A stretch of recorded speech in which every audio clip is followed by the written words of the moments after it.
हैं। बहरहाल अब ये बात आपको क्लियर कर दें कि हेयर ग्रोथ होती क्या है। बेसिकली हेयर ग्रोथ का एक साइकिल होता है। जैसे हम बचपन में पैदा होने के बाद टॉडलर की स्टेज पे आते हैं, देन हम थोड़े और बड़े हो जाते हैं, चाइल्डहुड स्टेज होती है, फिर एडल्टहुड स्टार्ट होती है, एडल्ट स्टेज आती है, मिडल एजर, ओल्ड एज, और फिर हमारी लाइफ का एंड भी होता है। जैसे स्टार्ट है वैसे एंड है। इसी तरह बालों का भी एक लाइफ साइकिल होता है। It start from the new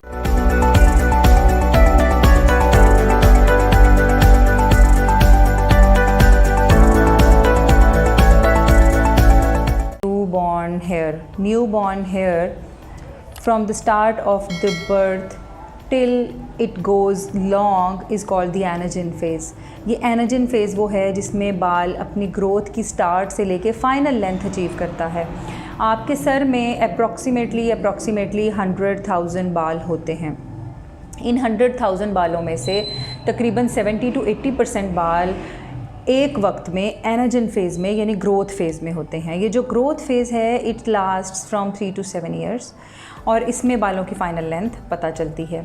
ये नहीं होता कि एक जगह पे मौजूद बाल इस वक्त एनाजन में हैं और यहाँ पर बाल टीलोजन में हैं और किसी और जगह पर बाल कीटोजन में हैं, कैटोजन में है। ऐसा नहीं है, बल्कि स्कैटर्ड पूरी स्कैल्प में 70 to 80% बाल जो हैं वो एक वक्त में एनाजन फेज़ में है। यही वजह है कि जब हेयर फॉल होता है तो हम पैचेस लूज़ नहीं करते, रादर अंदर अंदर से बाल गिरते जाते हैं और हम फाइनली हम ये नहीं बता सकते कि एक जगह से इतने बाल गिरे हैं। एंड ये इट्स अ ब्लेसिंग कि आपके बाल स्कैटर्ड डिफरेंट जगहों पे बाल अपने डिफरेंट लाइफ साइकिल में होते हैं, but overall 80 to 90% at a time are in anagen if you are healthy and if your hair are growing healthy.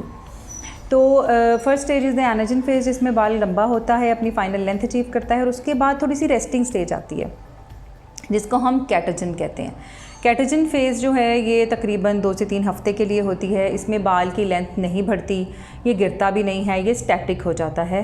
And followed by a phase of hair fall which is the telogen phase, and the telogen phase lasts for up to 3 months। तो telogen phase में अगर कोई बाल हैं obviously उन्होंने गिरना है। वो बाल 3 महीने के अंदर अंदर किसी भी पीरियड में गिर सकता है। ये भी सेपरेटली सारे बाल जो हैं एक वक्त में टीलोजन में तो नहीं जा सकते, वरना तो हम गंजे हो जाएं। बहुत सारे बाल अगर टीलोजन में एंटर हो गए हैं तो you have a diffuse hair fall. अगर आपके बहुत थोड़े बाल टीलोजन में हैं, जैसे कि नॉर्मली 8 to 9% टीलोजन में होते हैं, तो मैक्सिमम वो मैं बात कर रही हूँ, तो फिर हमें एकदम से बहुत ज़्यादा हेयर फॉल तो नहीं होगा।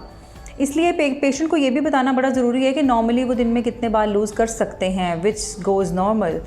Approximately losing up to 100 hair is normal a day, considering your normal number of the hair on your scalp is 100,000, and considering that how many % of the hair are in telogen phase, you may lose up to 100 hair a day। अब इसमें लोग हम count तो नहीं कर सकते, patients कहते हैं डॉक्टर हम काउंट तो नहीं कर सकते, बट अप्रॉक्सीमेटली आप देखें जब आप बाल कॉम्ब करते हैं तो जितने बाल 10-12 का गुच्छा बनता है, इसी तरह आप इमेजिन कर लें आपने शावर लिया, वहाँ पे कुछ गिरे, या वैसे आप काम करते हैं दिन में गिरते जाते हैं, तो टोटल बाल आपके ऑलमोस्ट कितने लूज़ हो जाएंगे?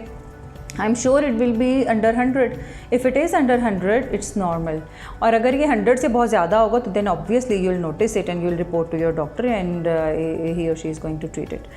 तो आज हमने ये देख लिया कि हेयर का बेसिक स्ट्रक्चर क्या होता है और हेयर ग्रोथ का साइकिल होता है। सारे बाल एट अ टाइम ना गिर सकते हैं ना ग्रो कर सकते हैं, डिफरेंट बालों के डिफरेंट फेजेस होती हैं। Up to 100 hair loss, hair fall होना डेली का नॉर्मल है। ये सारी बातें देख ली। अब नेक्स्ट वीडियो में मेरा ये प्लान है कि हम हेयर फॉल की कुछ रीज़न्स को एड्रेस कर लें, और अगर पॉसिबल हुआ तो उसमें ही या एक और वीडियो में फिर हम बताएं कि ट्रीटमेंट्स या हेयर फॉल को कैसे हम थोड़ा प्रिवेंट कर सकते हैं या उसका ट्रीटमेंट कर सकते हैं।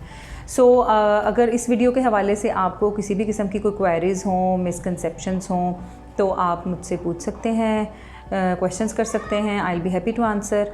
और बाकी वीडियोस को देखते रहिए, स्टे ट्यून्ड। इंशाल्लाह हम बाकी टॉपिक्स के साथ आहिस्ता आहिस्ता आपके पास आते रहेंगे।